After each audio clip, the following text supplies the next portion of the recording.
Hello boys and girls of the internet, this is Chicken Fried Rice and I am going to be bringing you guys yet another Battlefield Bad Company 2 live commentary. This game so far, well, I'm going to start off as an assault class, but depending on how my squad is and what is required, I might change it up. So, this game is going to be on the map Atacama Desert, and this is going to be some rush. We are going to be defending against the Russian people. And right now I'm using the AK-971, which is kind of like an AK-47, I think. I'm not sure. Something like that. It's similar to the AK, I think. In some ways. Others, not really. And topic of this video is vehicles in Battlefield and the new vehicles and old vehicles returning in Battlefield 3. Now, first thing I want to address is vehicles in Battlefield in general, and a lot of Call of Duty players. I get this a lot from Call of Duty players when I talk to them. Oh, Battlefield is so cheap, you start with a vehicle, you can just like kill everyone on the enemy team and all that. And Call of Duty, you actually have to work to get like your special vehicles and power-ups and stuff like that. Well, not power-ups, but kill streaks. And I think you guys get the general idea what I'm talking about. And this actually happens rather often. So I want to defend my point, because whenever I talk to those Call of Duty players, no offense to you guys out there, but they're very hard-headed with me. They're like, no, you're wrong, it's not true. So I'm just going to state my opinion.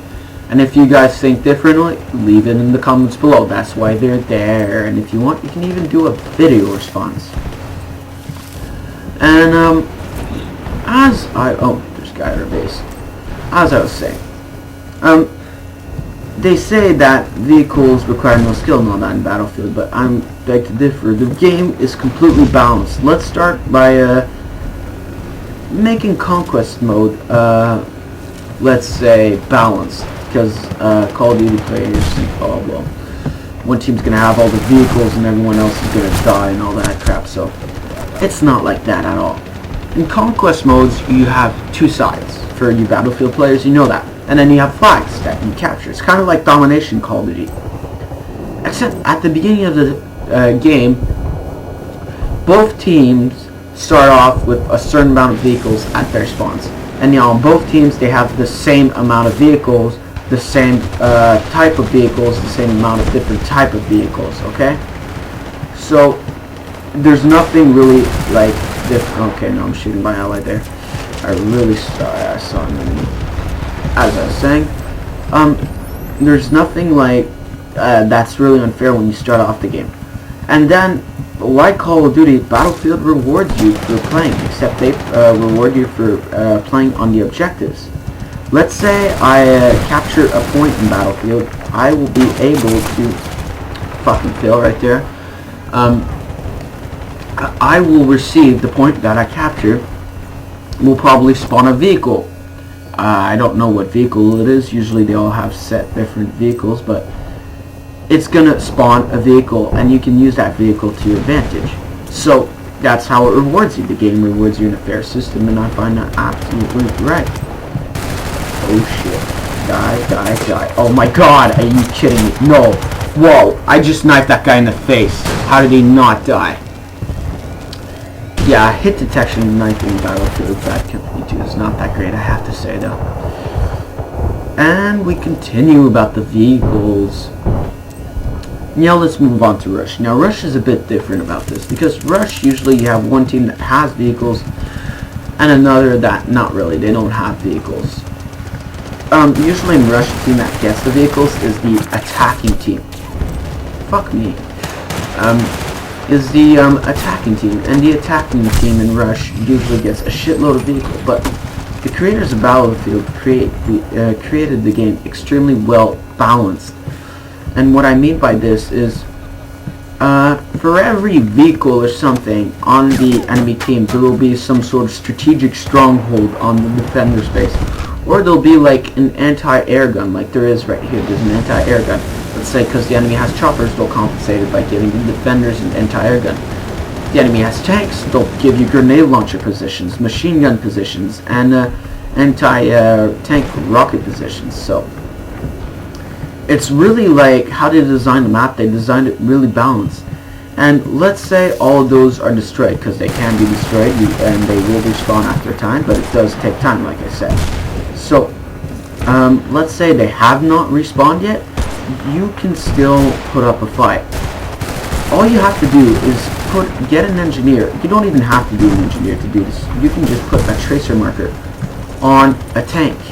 You put a tracer marker there, and then all the engineers on your team can lock onto that tank. Even if they're like 1,000 meters away, they can lock onto it, fire, and unless there's an obstacle in the way of that rocket will hit its target and probably do some damage to that tank. So it's very balanced in that way, and when an engineer comes up to a tank, lonely, if you have a really good engineer that knows what he's doing, he can probably kill that tank no problem, probably with taking minimal health damage. And I'm not even kidding this. And even better is, almost missed a knife there, is a better example would be snipers in C4 or assault classes when they trade out their assault rifles for shotguns or custom guns and use C4. And they go ahead, blow up that vehicle, and they barely take any damage doing so. And that's what I find really like crazy. So, oh shit, oh fuck. I hate it when people spawn in their teams. But yeah, that's what I think about the vehicle system in Battlefield. It's always worked, and it's still working, especially in Battlefield 3.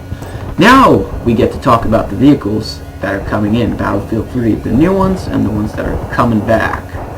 Actually, I don't think there's really any new ones, but, well, maybe new versions of the vehicles, but you guys get the idea. So, Battlefield 3 is finally bringing back, since this is the proper sequel to Battlefield 2, they could not have done this without having jets in it. I'm not even kidding, because jets in Battlefield 2 were just like literally what the game was so much fun. And jets are actually really hard to fly, and if you guys want to learn how to fly jets before Battlefield 3 comes out, because jets are not that easy to work, but once you know what you're doing, you can do a really crazy difference on the other team. Just either buy Battlefield 2, which is now like $5, and just create like a local server and fly around on that, or just play on Battlefield Play for free and grab a jet and just play. You might not get a lot of kills at first, but then in time you'll actually become really, really good. And the only thing that can make you better at this is practice. And like at first you guys will have lots of issues with the jets. I know I had, but if you want, I can do a tutorial on techniques and tips on what to do when you're in a jet. And right away, I'm just going to give you one right now. Don't use the mouse when you fly in Battlefield. Use the keyboard. You can set your arrows to decide your pitch. So let's say I want to pitch up or let's say I want to bring my nose up. I just press on the backwards key. And let's say I want to go pitch my nose down, I press on the forwards key. Because the mouse is really not good for flying in this game. Even when you're flying helicopters in Bad Company 2, use the keyboard. It makes everything so much easier. That's really the best tip I can give you guys. That and lots of practice. Those really are the only two tips I've got for flying jets. And let's say that you don't have keys set for that, then set keys for that. It's simple. Come on, throw grenade. Don't die. Cover. There we go. Yeah. Other vehicles that are going to be making it back in Battlefield 3 are classics. For example, the tank. The M1A1 Abrams is going to be the American tank in Battlefield 3. And the M3A3 Bradley is going to be the infantry fighting vehicle for the Americans. For the Russians, it's going to be the BMP and the T90. I don't know which version of the T90. The reason why I notice kind of stuff about vehicles, not just because I play video games, is because I'm actually quite interested in weapons, and I find I'm pretty knowledgeable on weapons. I know a lot about tanks, caliber of weapons, their speed, what speed, the velocity of the barrel and all that, but you know, I like being informed on that kind of stuff because it's kind of cool. Doesn't mean because you know what guns you have in Call of Duty that they're actually like that in real life.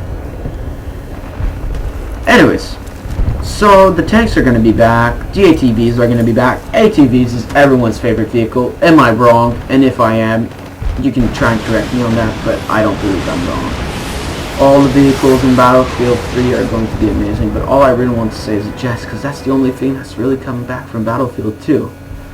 So, anyways guys, thanks for watching. Please subscribe, leave your comments below, like the video, and I'll see you guys next time.